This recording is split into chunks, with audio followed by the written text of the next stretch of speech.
Great, thank you. Okay, so I hope everyone was paying attention. Mary presented an incredible amount of information. So that was great. I did hit record, so the session will be recorded. The same with the chats. The chats from the previous presentation, those will also be responded to once we kind of conclude the meeting. So with that, Hunwin and I have a separate set of slides. If you want to give me a minute, I will pull those up. And what I was thinking is we have some questions to ask. If people want to do a quick introduction before they make a comment, that will kind of help figure out who's in the room. But it looks like we have about 35 people here. So with that, we're going to start with a quick icebreaker. And so just really quickly think about the first word that comes to mind when you think about the Parkway on Summit Avenue. And you can just say it out loud. You can type it in the chat, whatever works best for you. And everyone should have the chance to unmute if they would like. Preserve. Taken aback. Oasis. Connector. 10 pounds in a 5-pound bag. Multimodal. Dangerous. Ride down Summit. Home.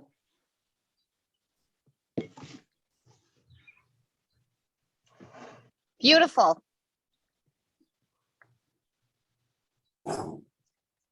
Okay, couple, any more? Trees. Wonderful walkways already. Noisy.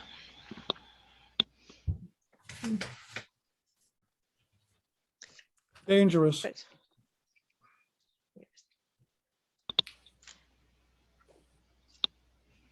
Okay, so I think we have a pretty wide spectrum of first words that come to mind when we think about Summit. So now we'll quickly, again, we'll spend about a minute thinking 50 years from now. Think of a word for the Parkway.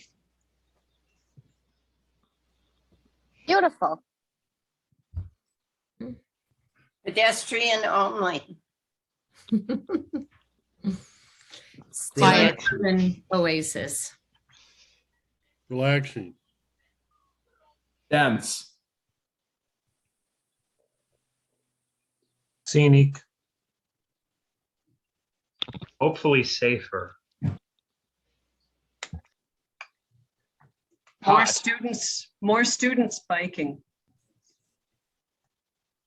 It makes me wonder about green gentrification, which we just heard about tonight. And I wonder if you're turning Summit Avenue into more of an elitist place and less of a thoroughfare. Okay, any last thoughts on 50 years from now for the Parkway? Is it worth the current price we're paying to get there?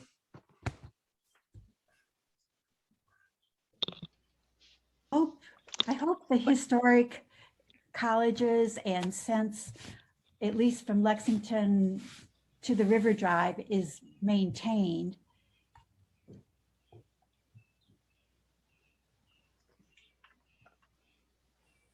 Okay, so I think we'll move from the icebreaker. So these are pretty specific questions just to help guide feedback based on the presentation. So I'm not sure that we didn't quite know how many people were going to show up here. Yep, Virginia, just 1 second. I see your hand raised. So I think what we would love to hear from everyone. So I think we'll start with the first question, and if people can maybe raise their hand, and Hunwin and I will call on you. It will just help with talking over to each other. And then if we don't hear from people, we may call you out if you would like to give a comment on that, just so we can make sure we hear all the voices. So before I do that, Eric, I see your hand up. Virginia, did you have a question? Yes, Mary, one of the last things she said was She wanted these breakout rooms to cover our thoughts on either of the two proposed trails. Is that correct? Yep, so we've got a So ser- we're not, hold on. So we are not to talk about the option of these trails not occurring, but we're rather to talk about which of these two trails is preferable. Is that correct? that is correct. And Yep. we are to limit our discussion to that only. Is that correct? The breakout session, so we have some questions to have general discussion, and the next slides will be specific on the one-way or two-way facility. If you have comments that you would like to share that say no change or keep it the way it is, feel free to share those. But really the point of this discussion is to talk about the one-way and two-way, because I think as through the presentation, there's pros and cons to both. So you're saying the decision's already been made? Nope, I didn't say that. I said that we've done a lot of study and analysis, and we're presenting that information and we're gathering feedback. And then Okay, we'll but be you still just working stated on that there's two options. That implies that the decision's already been made, that there will be two options. I think what I said is we're exploring two different alternatives. There's two different types of facilities that meet the recommendations for the amount of traffic and multimodal activity that happens on Summit Avenue. So we're exploring what those are going to be. And the two ways are a one-way facility, which basically takes the bike lane that's on the road now and elevates it up above the curb, or a two-way facility, which is more typical of a regional trail facility that we see around the metro right now. In other words, the decision has been made that it's going to be one of these two. Again, we are working on the master plan, which is going to be a recommendation for this regional trail facility. So we're looking at the stretch from the river all the way to the to downtown and then back to the river. And that will be a recommendation will come forward of what this facility will be for the future, and will be a guide for that.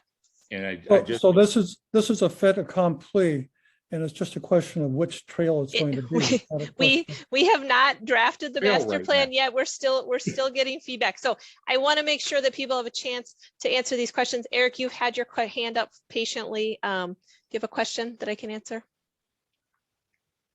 I have a litany of questions that I would love the city Okay. to answer, and that I would love answered. As a homeowner on Summit Avenue, as a business owner that owns two businesses, one in Highland Park, one in Cathedral Hill, there's a whole bunch. I'm glad that I have a pickup truck that I can drive down Summit Avenue at 25 miles an hour and almost get vibrated off of the road. I think it's understandable that this money is coming in via grant, and the only way that this money will be given is if this project moves forward. Right. My biggest issue as a resident and as a homeowner here, my biggest priority for the Summit Avenue Regional Trail is to listen to everyone in the community and what they want. I feel like this is another example when I'm looking at the design that they're telling us it's going to go from Lexington to Dale or from Victoria to Dale, and they're going to remove parking on one side of the street.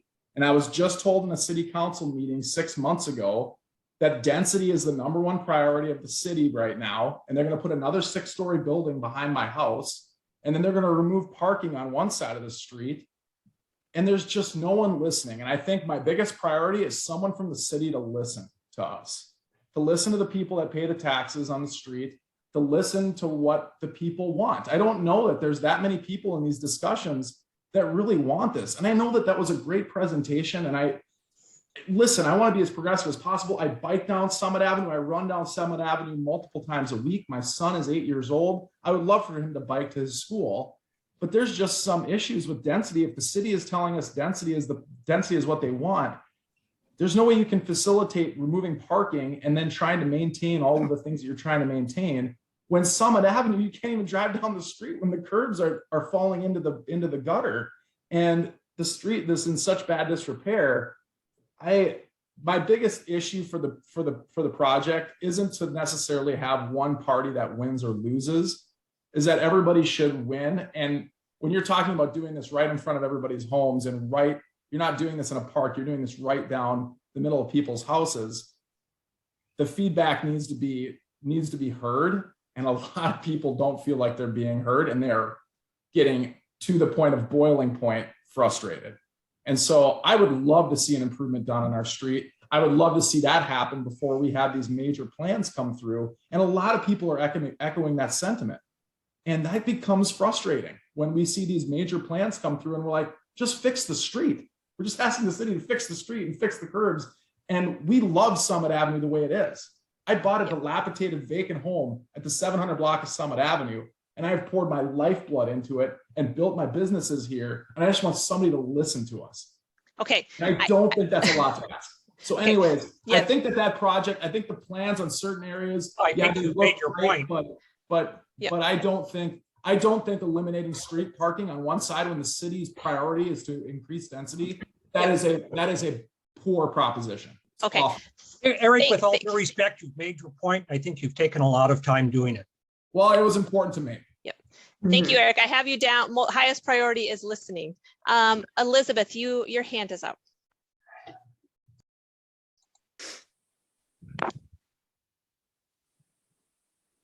Did you want to talk about your highest priority for Summit? Muting. You'd think I know that by now. Sorry. I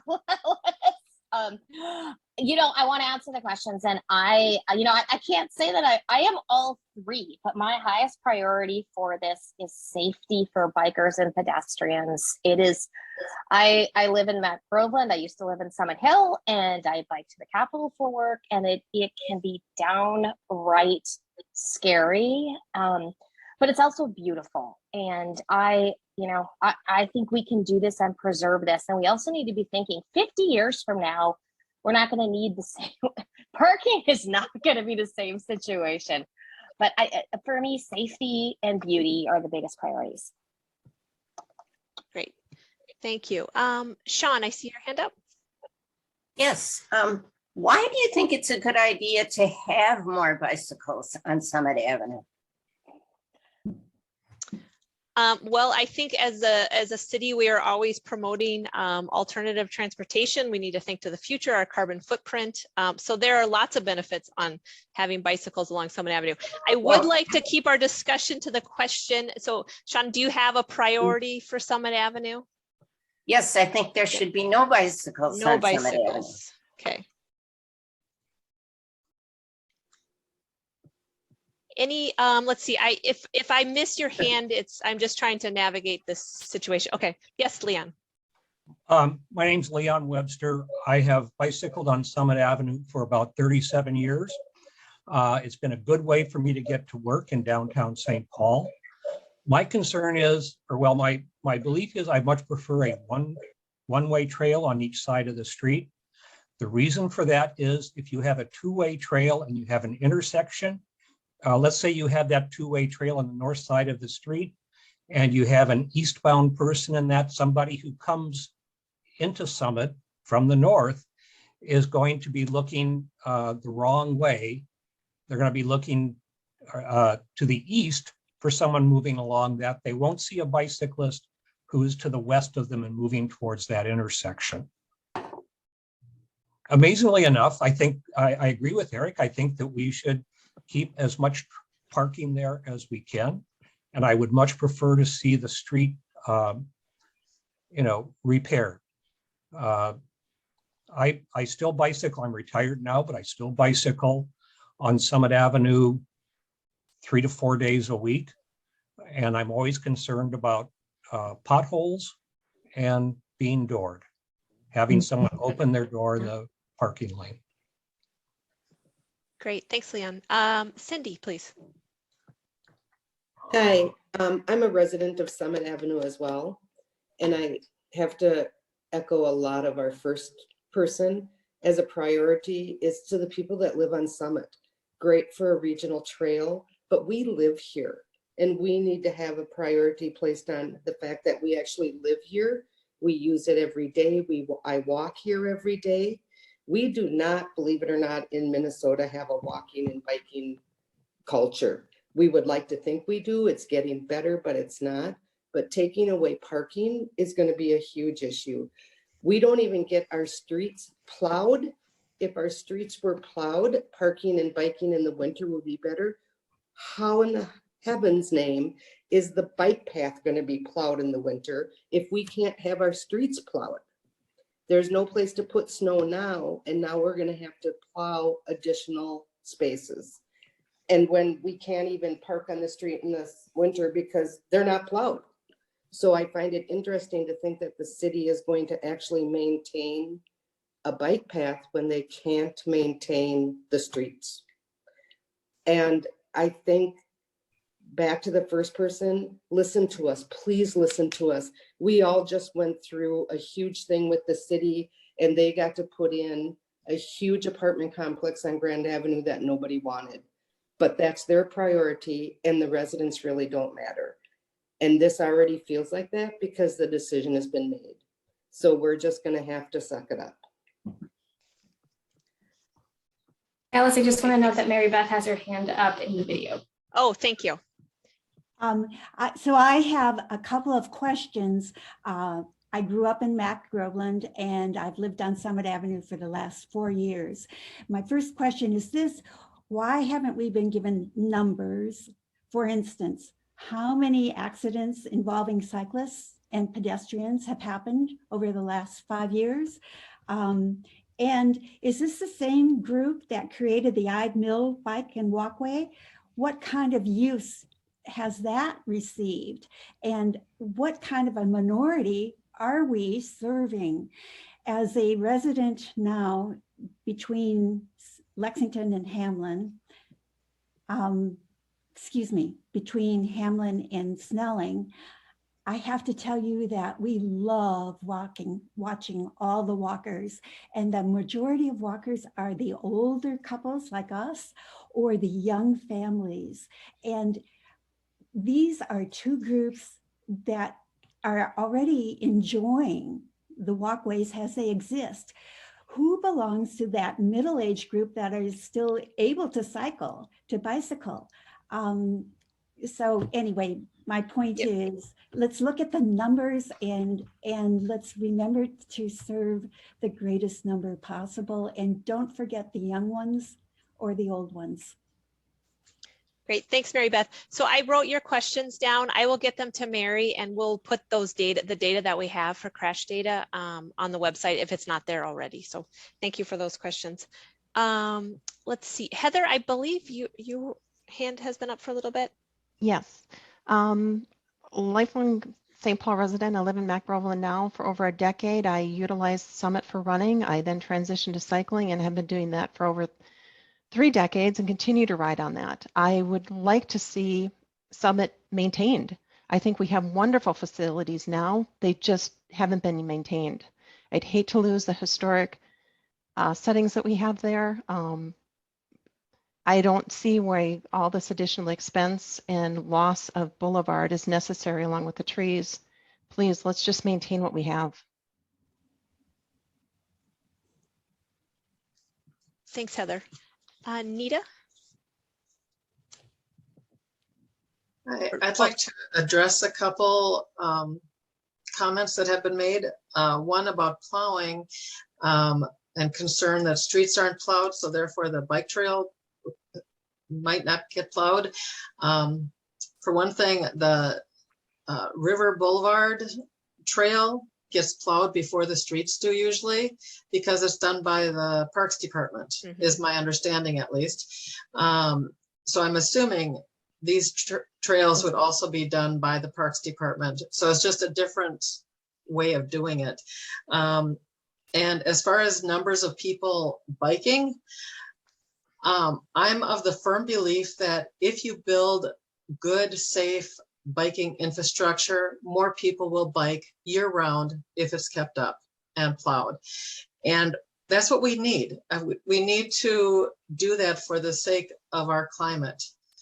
We need to get more cars off the road. And as far as the density goes, our hope, or the hope of a lot of us, is that if you have denser communities, especially if you have grocery stores and other stores within walking or biking distance, then people will live without cars. We are very close to that. I mean, our car hasn't left our garage since middle of January, and we're thinking about getting rid of it. And I'm hoping that a lot of people are going that route. But we won't go that route until things are safe for bikers. Thanks, Nita.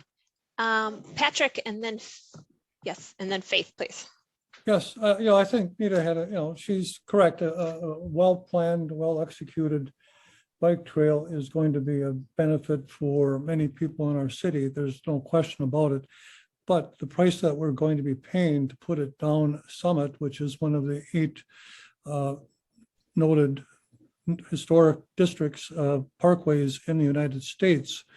Tourists come here, people walk here, they drive here, they park their cars, they walk down Summit Avenue because of its historic beauty and the memories it evokes and the comfort that it gives them. And it's not just for those who live on Summit Avenue.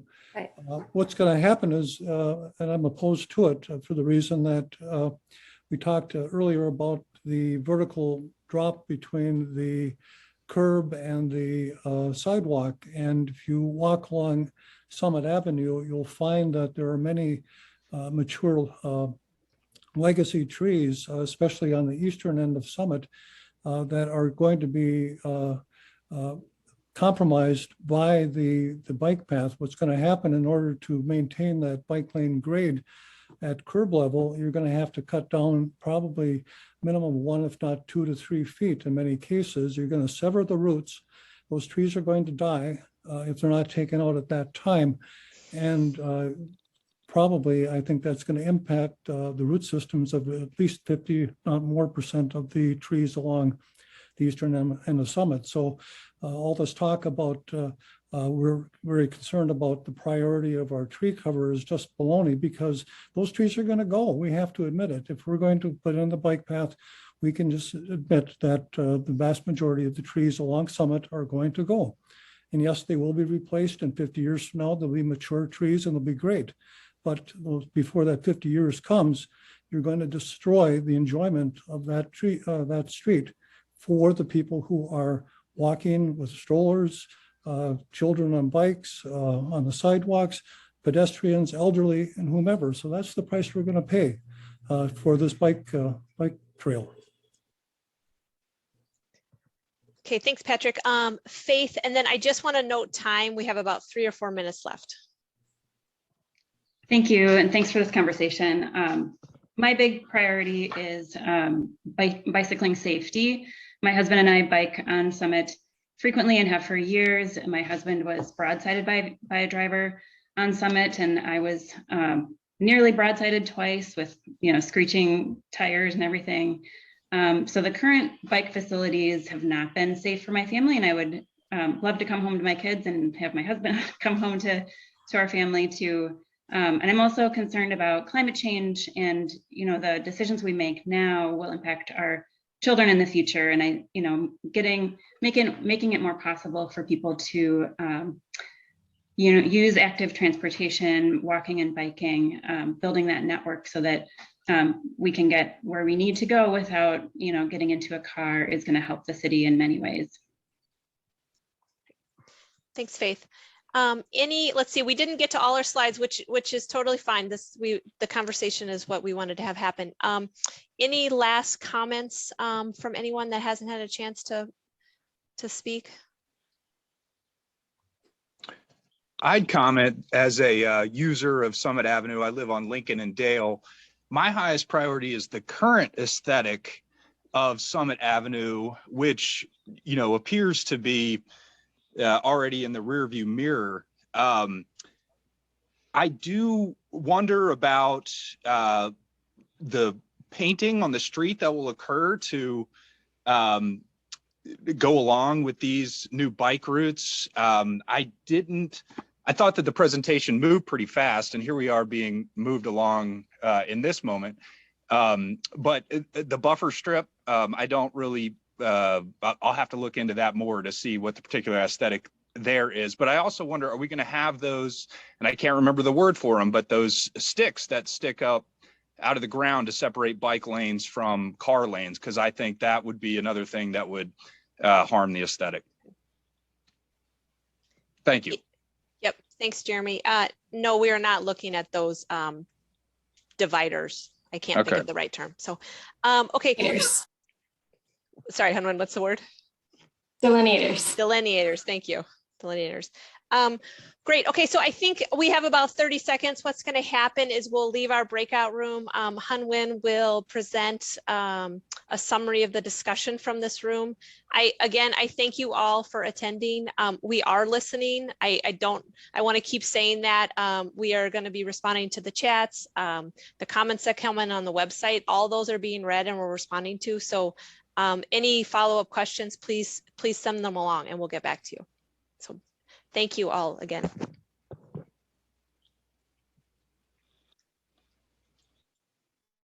Welcome.